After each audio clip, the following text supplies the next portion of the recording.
குற்றவியல் சட்டங்களுக்கு எதிர்ப்பு தெரிவித்து பல்வேறு மாவட்டங்களில் வழக்கறிஞர்கள் நீதிமன்ற புறக்கணிப்பு போராட்டத்தில் ஈடுபட்டுள்ளனர். மத்திய அரசின் புதிய 3 குற்றவியல் சட்டங்களை திரும்பப் பெற வலியுறுத்தி தமிழ்நாடு, புதுச்சேரி வழக்கறிஞர் கூட்டமைப்பு சார்பில் வழக்கறிஞர்கள் நீதிமன்ற புறக்கணிப்பு போராட்டத்தில் ஈடுபடுவதாக அறிவித்தனர்.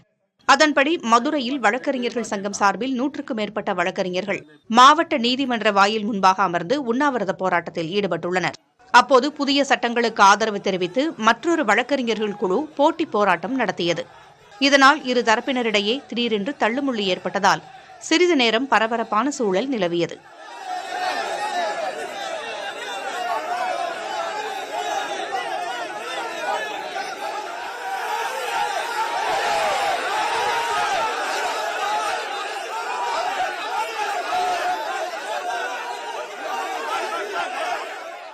புதிய குற்றவியல் சட்டங்களுக்கு எதிர்ப்பு தெரிவித்து செங்கல்பட்டில் உள்ள வழக்கறிஞர்கள் நீதிமன்ற பணிகளை புறக்கணித்து போராட்டத்தில் ஈடுபட்டு வருகின்றனர்.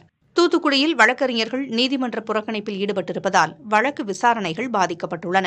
இதேபோல நாகை, திருப்பத்தூர் உள்ளிட்ட பல்வேறு மாவட்டங்களிலும் வழக்கறிஞர்கள் போராட்டத்தில் ஈடுபட்டு வருகின்றனர்.